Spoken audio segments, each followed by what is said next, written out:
Bonjour et bienvenue. Alors aujourd'hui on va faire un tirage sentimental. On va aller regarder comment votre autre vous voit, quels sont ses sentiments et quelles sont les actions qu'il a envie de mener vis-à-vis de vous. J'utilise le pronom il, bien sûr je vous demande d'adapter si votre autre est une femme. On utilise aujourd'hui le Mermaid Tarot et l'oracle d'Isawat. Allez, on y va. Comment cet autre vous voit? Quels sont ses sentiments?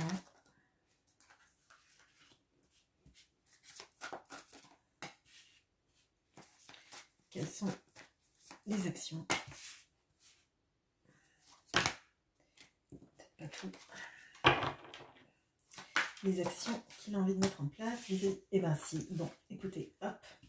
On ne va pas contrarier le jeu. Allez, comment cet autre vous voit?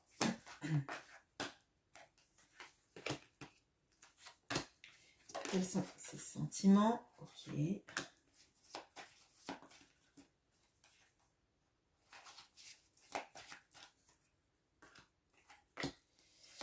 Le jeu a envie de parler, là, il y a peut-être des choses qui vont vous être révélées.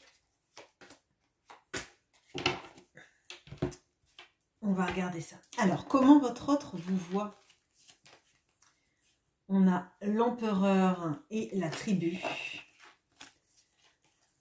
L'as de denier et la confusion. Le fric et le 4 de coupe.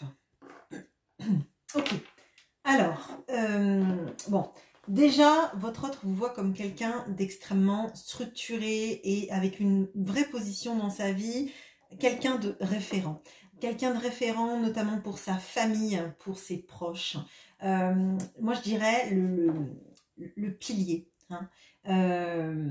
Là, on a le totem, mais j'ai vraiment ça, en fait. Il y a... vous êtes le centre autour duquel tourne une famille, des gens. Vous êtes vraiment le point focal et référent. Et votre autre vous voit vraiment comme un élément fondateur d'une famille, comme si vous veilliez sur une tribu et un royaume. C'est vraiment ça, et c'est très important. Je pense que c'est un rôle que vous tenez et qui vous tient très à cœur.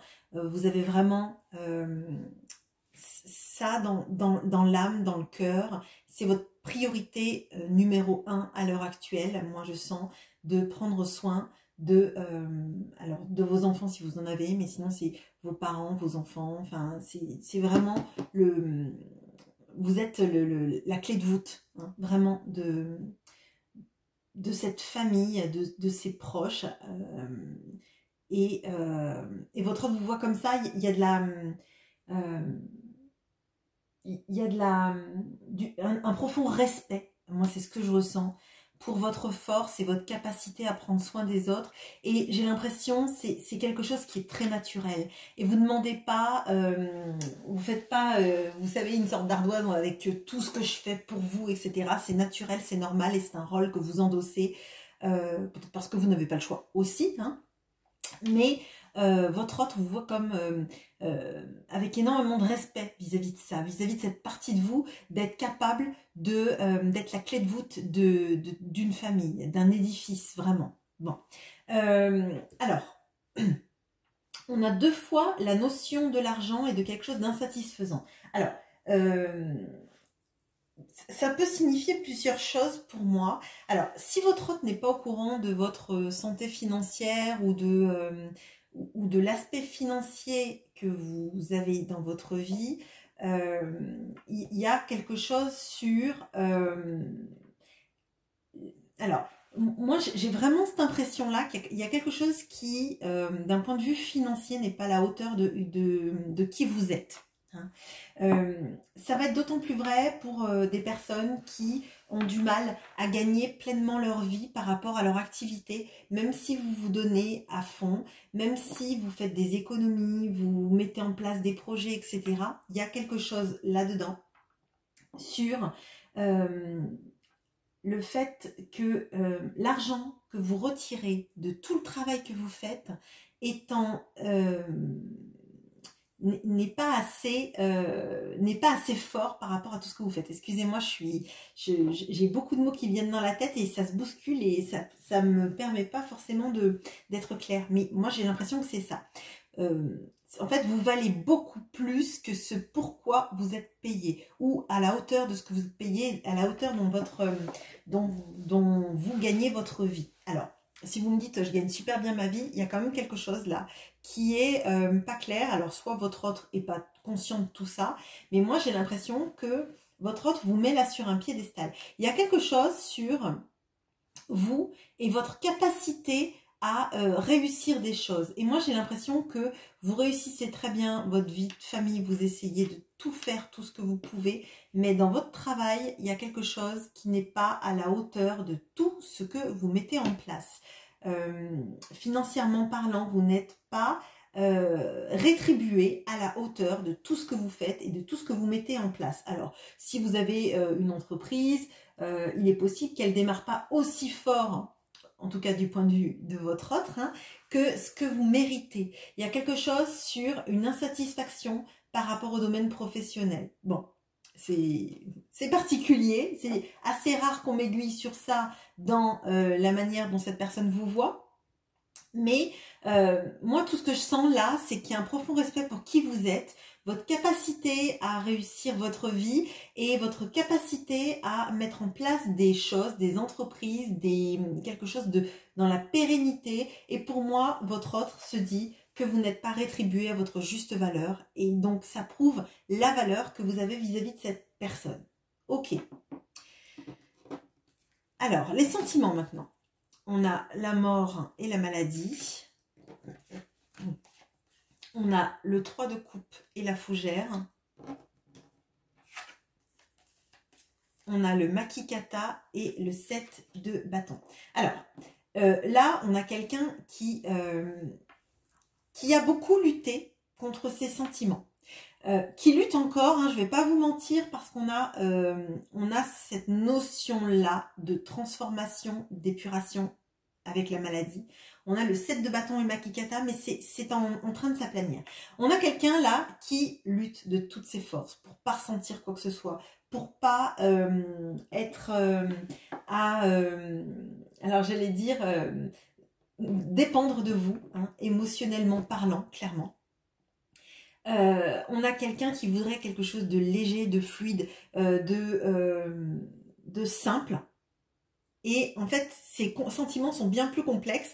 Et je crois que si c'est pas aussi simple que ça, c'est aussi en grande partie parce que lui se met des freins, en fait. Il met des freins à ses ressentis. Il met une barrière entre vous et ce qu'il ressent. Entre cette envie qu'il aurait que les choses soient fluides, qu'il y ait une sorte de lâcher prise à l'amour et la vérité. En vérité, c'est quelqu'un qui a peur, quelqu'un qui se protège, quelqu'un qui est sur la défensive vis-à-vis des sentiments qu'il ressent. Quelqu'un qui aimerait que ce soit fluide, mais en fait, c'est jamais fluide vis-à-vis de lui parce que il se pose beaucoup de questions et il vit pas les choses comme elles sont en fait. Peut-être qu'on a quelqu'un qui vous fait croire que il faut profiter de l'instant présent, profiter du charnel, etc. Mais en fait, s'il dit ça, c'est parce qu'il veut pas en fait mettre en avant tous les sentiments qu'il a pour vous. Avec la mort, là, dans cette carte du Mermaid Tarot, on a l'alliance des profondeurs avec le monde émergé pour lutter contre des marées noires et pour venir en aide aux créatures marines. Et on a la maladie dessus. Moi, j'ai l'impression qu'on a quelqu'un là qui s'est englué dans cette volonté de ne pas ressentir des sentiments et ça l'a rendu malade en fait. Il a tout refoulé et ça le rend malade. Ça le rend malade, cette barrière là avec du goudron qu'il met entre vous et ses sentiments, entre lui et vous et ses sentiments, ça le rend malade parce qu'il ne laisse pas les choses venir. Elles sont fluides et il lutte. Il lutte sans arrêt et du coup, il n'arrive pas à vivre les choses correctement. Il n'arrive pas à les vivre sincèrement. Il n'arrive pas à profiter de tous les moments où il est avec vous. Il profite peut-être du moment à l'instant présent. Et après, derrière, il se pose des questions, il prend de la distance, il distancie tout ce que vous avez vécu, comme si en fait, quand vous vivez quelque chose ensemble, quand vous vous retrouvez ensemble, quand la personne part, c'est comme si vous n'existiez plus, vous n'étiez plus dans le paysage, comme si il était arrivé par un tour de magie à vous faire disparaître de la scène. Bon, mais ça le rend malade parce que il lutte en fait, il lutte sans arrêt, il lutte pour pas ressentir, il lutte pour pas regarder à l'intérieur ce que ça lui fait, il lutte parce qu'il voudrait que ça soit fluide, mais en même temps son attitude n'est pas fluide du tout. Il s'adapte potentiellement aussi à une autre façon de vivre les choses et chaque fois qu'il pourrait lâcher prise, il se crispe en fait, hein, il se crispe. Alors, on voit que là, il y a quand même une amélioration des choses parce que je pense qu'il est tellement fatigué qu'il n'a plus assez de ressources maintenant pour vous distancier en fait. Bon, on va regarder maintenant les actions qu'il a envie de mettre en place vis-à-vis de vous. On a le 5 de coupe et l'aurore. On a l'as de coupe et l'offense. On a l'impératrice et la surprise. Et on a l'as d'épée et l'escargot. Bon. Alors, déjà, on a l'impératrice qui fait écho à l'empereur que vous représentez. Et donc, c'est assez étonnant parce qu'en fait, pour les autres, pour votre famille, ils vous voient comme l'empereur, comme, alors j'allais dire une figure paternelle, mais peut-être que vous êtes à la fois le père et la mère dans une famille, en termes de structuration, je parle. Ça ne veut pas forcément dire qu'il n'y a pas de papa, ça veut dire que peut-être que vous avez besoin de montrer à vos enfants que vous êtes stable, que vous êtes à la fois le papa, la maman, pour les rassurer. Hein. Moi, je ressens plutôt ça. Et c'est très lourd à porter. Et pour lui, en fait, on voit l'impératrice. On voit l'impératrice que vous êtes. Donc, l'impératrice, c'est la femme idéale qu'on a envie d'avoir dans sa vie, même si votre autre est un homme. Hein. Mais c'est la notion de la personne sensuelle, amoureuse, créative, avec beaucoup d'imagination. Les enfants l'aiment, les animaux l'aiment. C'est quelqu'un qui attire les regards. C'est quelqu'un, d'ailleurs, c'est quelqu'un de très charismatique. Hein, on le voit. On voit que c'est une femme charismatique, une femme belle, une femme qui attire le regard, qui est mystérieuse et en même temps elle est espiègle, elle a plein de facettes différentes, ça en fait un joyau, un diamant, hein, et on voit que là, c'est quelqu'un qui a envie d'être surprenant pour vous. C'est quelqu'un qui a envie de vous faire comprendre qu'il serait un cadeau dans votre vie, comme vous êtes un cadeau dans la sienne, quelqu'un qui a envie de vous surprendre et se renouveler. On voit là qu'actuellement, on a quelqu'un qui a beaucoup de regrets dans la manière dont il vous a traité, dans la manière dont il a considéré les choses, peut-être aussi cette distanciation qu'il a mis entre vous et qui fait que vous avez pu ne pas vous sentir aimé à votre juste valeur, avoir l'impression que cette personne elle gâchait tout ce qu'il y avait entre vous en amour, et il a envie en fait de tourner une page sur ce qu'il a été, sur tous ses regrets et tout le passé qui a mal été vis-à-vis de vous. Là, moi, ce que je ressens, c'est quelqu'un qui se dit qu'il a tout foiré dans le passé, qu'il n'a pas su prendre les bonnes décisions, qu'il n'a pas su se comporter de manière cohérente vis-à-vis de vous. Quelqu'un qui s'est offusqué beaucoup, qui s'est vexé, qui vous a peut-être fait croire que vous ne valiez pas autant pour lui qu'une autre, peut-être. Alors qu'en fait, vous représentez l'as de coupe. Donc l'as de coupe, c'est le Graal en amour. C'est ce qu'on a envie, c'est ce qu'on a envie de vivre de manière même très idéalisée. Hein. C'est quelque chose de magnifique, l'as de coupe. C'est une promesse d'amour, c'est un renouveau amoureux. Donc là, on effacerait ce 5 de coupe, qui serait tous les regrets de ce qu'on n'a pas réussi à faire, pour vous offrir un as de coupe qui réparerait toutes les blessures, tous les mots qu'on a prononcés et qui ont fait du mal, tous les mots qu'on n'a pas prononcés et qui ont laissé des vides déchirants entre vous, qui ont peut-être créé même un fossé entre vous. On a quelqu'un qui aimerait vous montrer à quel point il sait se renouveler, il sait vous conquérir. Là, moi, je sens quelqu'un qui veut vous conquérir, qui veut vous montrer qu'il est à la hauteur, qu'il est le bon pour vous, quelqu'un qui a envie de vous faire craquer, en fait, quelqu'un qui a envie que vous soyez aussi amoureux de lui que vous n'êtes, qu'il n'est de vous, pardon, excusez-moi, et qui aimerait... que vous vous lassiez jamais en fait, que vous ne lassiez jamais de tous les jours que vous pourriez passer avec lui, que vous reveniez plus sur les événements négatifs du passé, que vous construisiez quelque chose de nouveau. Là, on a vraiment cette notion-là de réparer, en fait, de réparer les offenses. Hein. On a l'as d'épée et l'escargot. Alors on voit qu'on a quelqu'un qui aimerait vous dire des vérités. Il y va doucement. Il y va doucement. Il va pas y aller à la vitesse grand V, mais on a beaucoup de cette sensation de renouveau et de nouveau départ. Je crois qu'on a quelqu'un qui veut plus qu'on le ramène à son passé et à toutes les erreurs qu'il a faites.